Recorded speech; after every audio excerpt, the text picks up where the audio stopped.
But broadly to say that,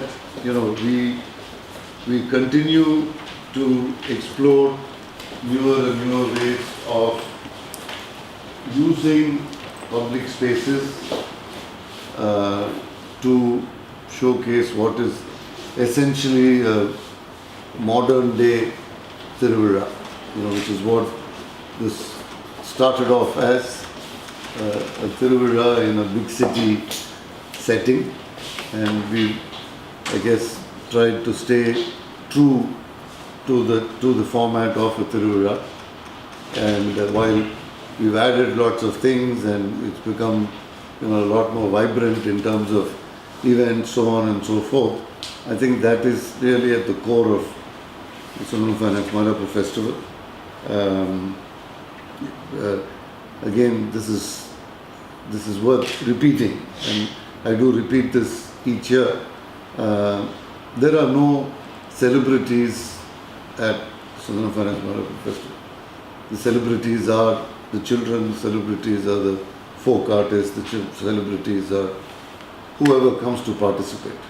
Right? So it's open to everyone, no commercial angle to anything that we do. So this is simply a celebration of art, it's a celebration of dance, it's a celebration of music, it's a celebration of culture, it's a celebration of Mylapore, right? Which sort of invites everyone, invites the community to be part of the celebration. That's really what I think we always intended for the festival to be, and I believe that over the last, whatever, is it 14 years, 15 years? Yeah, 14 years. Edition. Yeah, this is the 15th edition. So I guess it's fair to say that we've remained true to that ideal of keeping this, in this format. So that's really a quick introduction of why the festival and what it means and what it signifies to us. I'll hand over to Vincent to talk about what are some of the specific things that he's got planned for us and how this whole thing is going to roll out during these 4 days. So this is the park. I hope, I don't know if the park is still like this, but we certainly have lost all the green shade of the park as people walk around, and I think we've added more and more so that the music floats in the park instead of just having solos and things like that. So again, I chose this slide because to show you that we love to use open spaces, any kind of spaces, and I'll tell you a little more what we're trying to do this year. So that's the other side of the park. So the workshops in the park, that music in the morning and afternoons, the little things.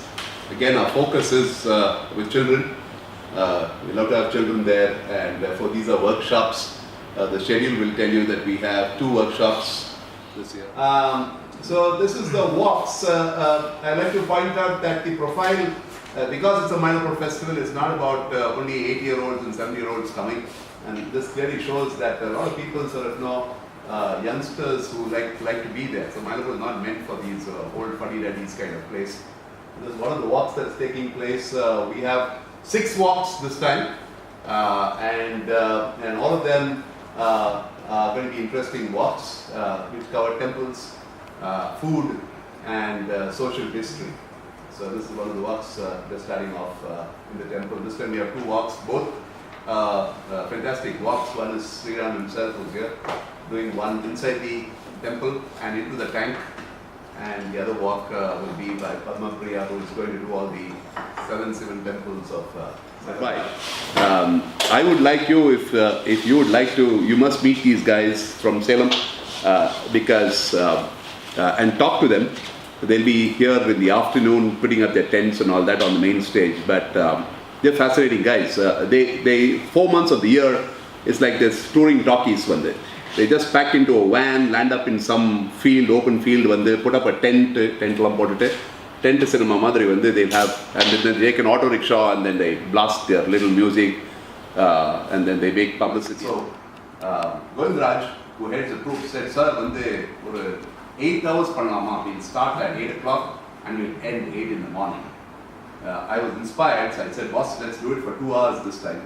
But I'm sure how this works, and the festival has shown Mother that when you do these things, even in the heart of the city, there are people who support it, especially clear messaging in terms of saying, shun plastics.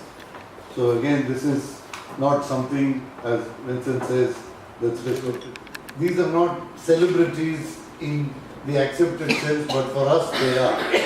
And one of, our first one was actually the street bookseller outside the Mylapore club, a guy called Alvar, who, for those of us who studied and grew up in Mylapore, he was a legend in his time, right? And if any of you have bought books from Alvar's store on the pavement, you know who I'm talking about.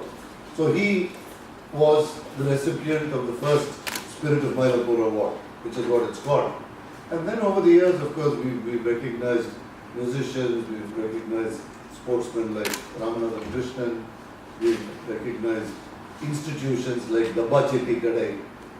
So, they come in all shapes and hues, but this is essentially celebrating people and institutions who've been the heart and soul of what we celebrate as Namma Mylapore or whatever it is. So.